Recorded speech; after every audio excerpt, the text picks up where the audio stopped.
Our programs offer many languages. Please visit suprememastertv.com/schedule. The most precious time for you since the moment you were born and until you die is meditation time. It's the best thing you do for yourselves. No one can give it to you. Only you can give it to yourselves. It's the best thing that you can do for yourselves, meditation. Please continue watching to find out more.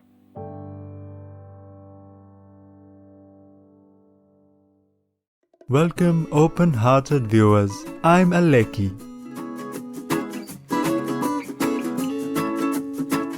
The extraordinary people of Nauru admire your spiritual aspirations and pray that you are uplifted by heaven every step of the way.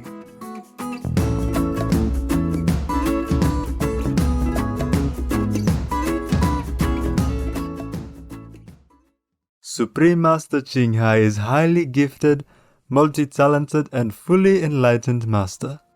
She is also a world-renowned humanitarian, environmentalist, multi-talented author, artist, designer, musician, and a film director.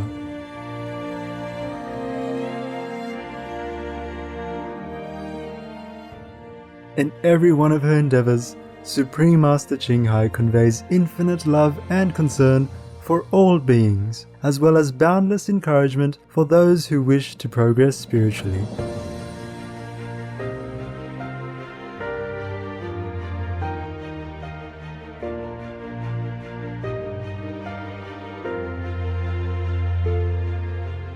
Supreme Master Ching Hai imparts the truth, as did the worshipped Shakyamuni Buddha, Lord Jesus Christ, Venerated Lao Tzu, Prophet Muhammad, peace be upon him, Sri Guru Nanak, and many others. The spiritual practice currently known as the Quan Yin Method is the one practiced by all these enlightened masters as well. Thus, Supreme Master Ching Hai often reminds us of the similarities among all their great teachings.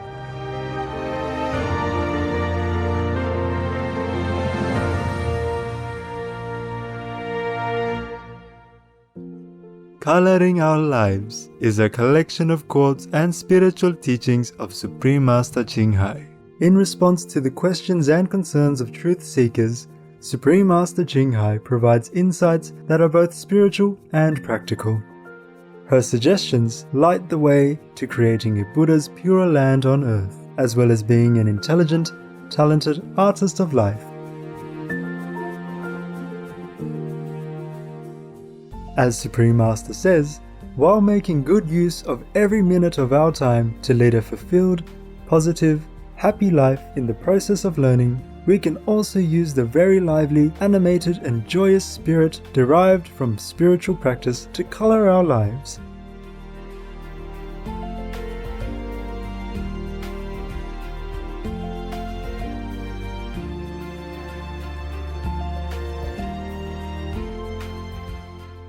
Today we share with you the wise teachings of Supreme Master Ching Hai, in excerpts from her book, Coloring Our Lives.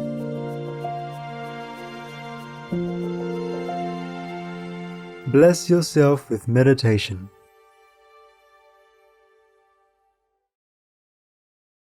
When we sit, we should relax. That's right, we should thank God for giving us time to rest.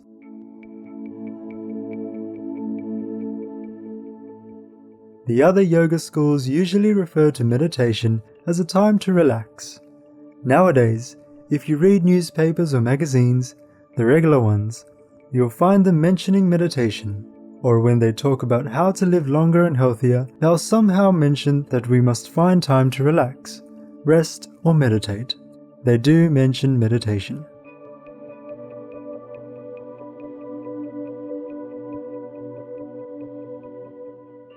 Meditation is very popular now.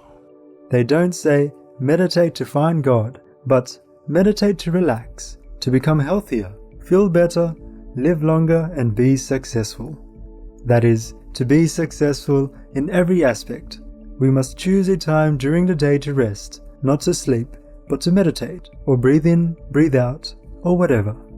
Everyone knows about it now because science has proven it. If we choose a time during the day to rest or meditate, our bodies become healthier. One of the best methods is meditation. That is, choosing a time to meditate every day. Now all the magazines mention this. Meditation has been accepted by science and people worldwide, so don't make it sound so painful. Like, oh God, I have to meditate now. Otherwise, I can't attend group meditation, or the contact person will say this and that. It's not like that. It's good for you. It's a time for you to treasure. We've worked all day, busily taking care of the world and others. So whenever we meditate, that's a time for us. We must love ourselves first. Love others, but also love ourselves. Whenever we meditate, at that time we concentrate all the treasure onto ourselves alone, in order to nourish our body and mind. It's not because I say this and that you have to meditate enough, otherwise this and that will happen. No, it's very good for you. The most precious time for you since the moment you were born and until you die is meditation time. It's the best thing you do for yourselves. No one can give it to you. Only you can give it to yourselves. It's the best thing that you can do for yourselves, meditation. While you do it for yourselves, others will naturally benefit as well. Your family, relatives, dogs and cats will also benefit. Trees and flowers will benefit too. I've already told you this.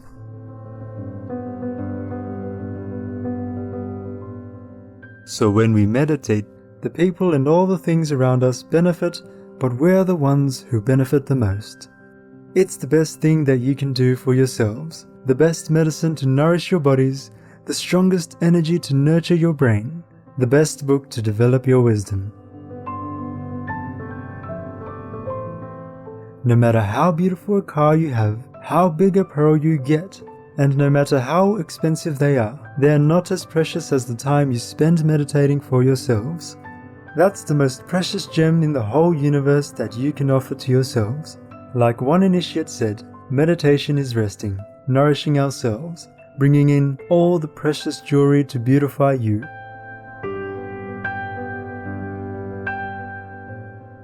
Who wouldn't want that? When our mind hears precious gem, it says, okay, or rest. It says, okay, I like it. I don't like work. Relax, man. Okay, I'm ready. It's just the brain. Our brain only knows how to discriminate between good and bad, black and white. Work is a problem. Or job. Oh no, it's been working all day already. No, no, no. But if you say, okay, let's take a break, then it's okay. Our mind knows what good or bad, resting or working hard means. So whatever we say, it understands that way. We must teach it. Also, the cells in our body all listen to us. If you say it's good, then it's okay. And if you say it's bad, it thinks so as well. Therefore, Buddha said, all things are created by the mind.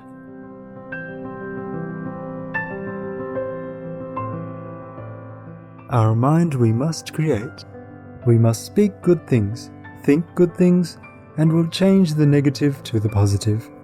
We teach the cells in our own bodies to think positively. Whatever good you think or speak, your mind, your body, and the millions and billions of cells in your body all listen to it immediately.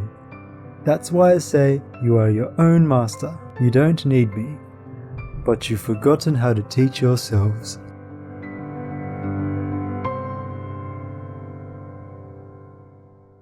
All day long you've been dragged down by the negative power, listening to bad stuff and then repeating this trash in your head. Whatever your mind hears, you let it think that way. Therefore, I've told you, don't listen to bad things, don't think bad things, and don't speak bad things. That's purifying your actions, speech and thoughts. If you hear anything bad, stop and toss it out. If you've already heard it, then tell your mind, that's not true, she's wrong, don't listen to her. We tell ourselves so our mind understands. These things are false information, toss them out, trash them. Because if we accept it, our mind will think this information is okay, so it'll record it, and later it will spit it out. All the good and bad things in our lives are created by us. We say good things and our mind takes them and thinks, okay, it's good. We speak bad things and our mind hears them and thinks, okay, it's bad. So, who else is our master but we ourselves?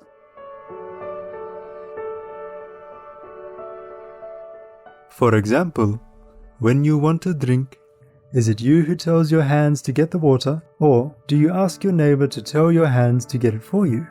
And when you're hungry, is it your mind that tells you to look for food? Isn't it you who gives the order? And when you want to go to work, you must either look for a bus or drive a car yourselves to the office. We're our own boss in everything. Thus, we should direct ourselves with a positive perspective, in virtue and goodness, so that our lives will become better each day. The bad things that happen in our lives are all created by ourselves. If they weren't now, then they were in the past. We put them in here, but we forget to cleanse them out, and thus they come back to harm us later. Therefore, don't blame anyone. From now on, whatever bad things you hear, you must tell yourselves immediately that this information is not true, is negative, is not good, and not beneficial to anyone or ourselves. Stop it. You must get rid of it immediately.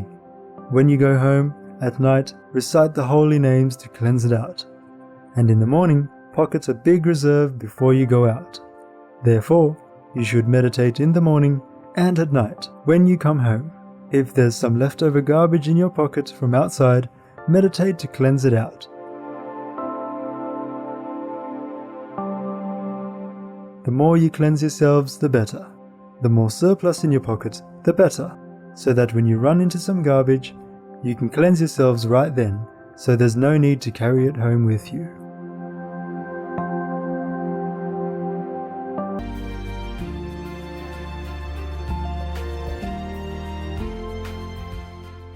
Today we share with you the wise teachings of Supreme Master Ching Hai, in excerpts from her book, Coloring Our Lives.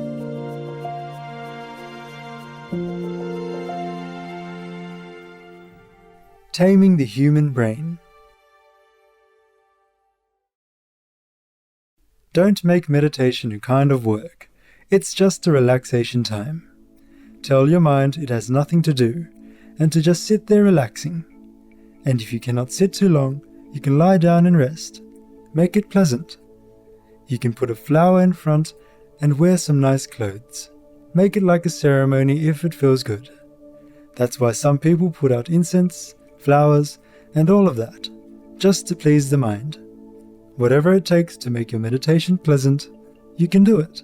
Have fun. Or maybe lie down and rest. Meanwhile, concentrate here, at the wisdom eye.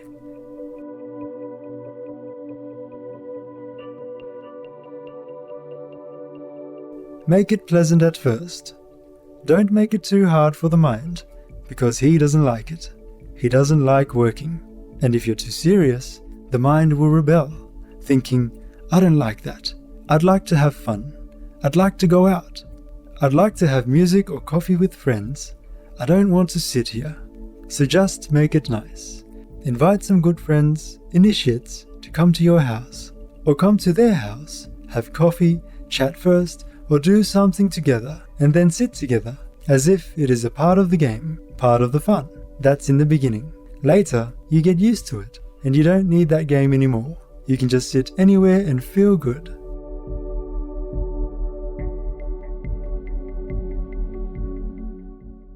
First, relax the mind. Most often, all of us are very hurried to become a Buddha, and that's why we have problems. We struggle between the soul and the brain. The soul wants to meditate, the brain wants to play. So we can reward it somehow.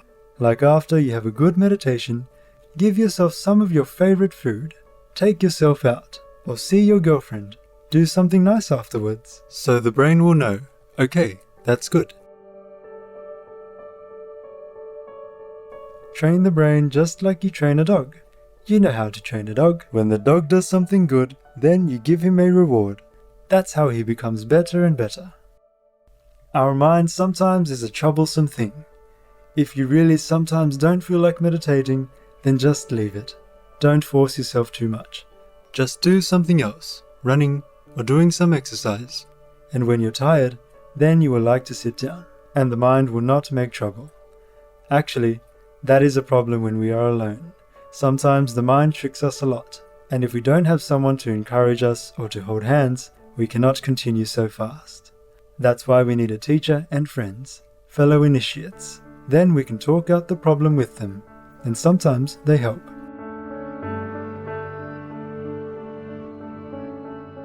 So try to go to group meditation as often as you can. You can talk over problems with your fellow practitioners, befriend them, invite them for coffee or tea to your house, and vice versa. Make it fun, and sometimes go out together. Have fun. Go to the cinema and do something together, so that meditation will become part of friendship and fun. At first, for some people, it's necessary. You have to find out what your mind likes, and then give him a little. Don't be too harsh on him.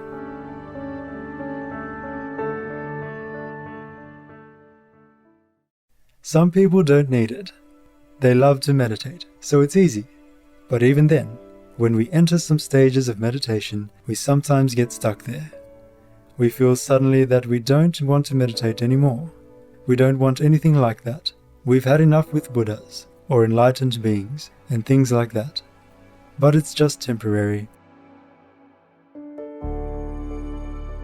Then later, when you have friends, you read some spiritual books and listen to some spiritual tapes, or even read some Buddha scriptures.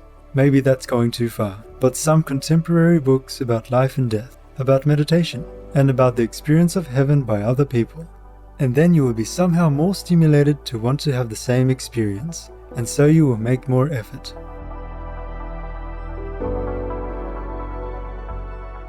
We have to find a way to do things that suits our pace of life, our style, our thinking, and also our habits. Habits are hard to change. We should do it slowly if we cannot do it fast. The purpose of meditation: realizing yourself and attaining inner bliss. Actually, when we're very happy, it's very difficult to meditate. And when we're very miserable, it's also very difficult to meditate. That's why we always try to strike a balance in between, so we don't feel such extremes that we forget that the real happiness is inside. Truly, it is. Actually, if we truly rely on the inner happiness, then everything will come. Then we'll never be disappointed or have to rely on anyone. If someone comes, it's okay. Or if they don't come, it's okay. We don't feel so hurt or pained inside. So all the pain, sorrow and misery come not from the outside, not from other people. They come from our inner ignorance. We expect too much from everyone and everything, and then we are disappointed.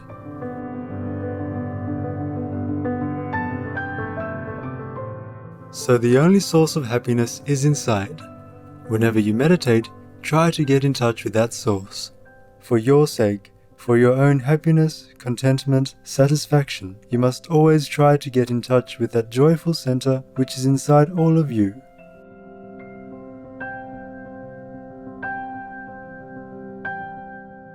That is where the master power is. That is where every miracle in the universe can manifest.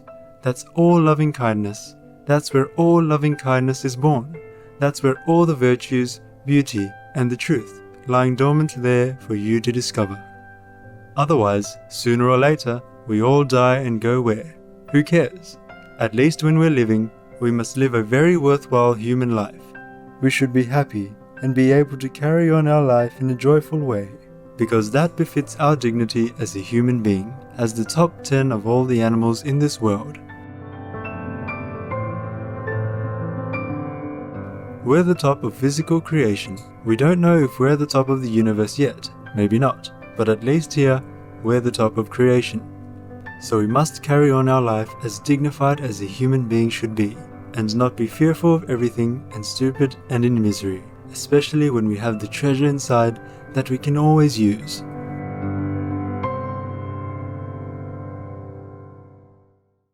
That's the only purpose of meditation, that you know yourself and know what true happiness is. Not because the Master says so and you have to obey the Master. You obey the Master because it's good for you, but you must know why. You must know it's for you, not for the Master. The Master doesn't care. I don't care. If you don't meditate, you don't meditate. It's your life. I can't control you, and I don't want to. If you control someone else, you're bound to him or her. Just like the policeman with a criminal.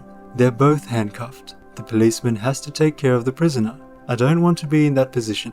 So whatever I tell you is good for you. And if what you hear is logical and you know it, then carry on.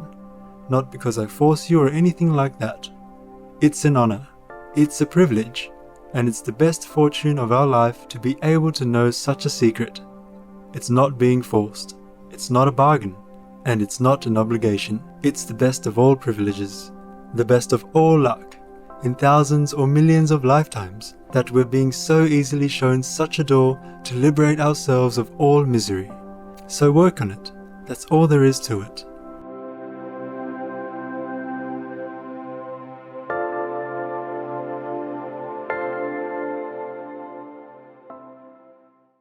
Cheerful viewers, we appreciate your company today on Words of Wisdom. Coming up next is The Millennium Eve with Supreme Master Ching Hai, Vegan, Part 6 of 9, right after Noteworthy News. May the purity of your spirit be cherished in the wondrous blessings of heaven. Our programs offer many languages. Please visit suprememastertv.com/schedule and suprememastertv.com/WOW.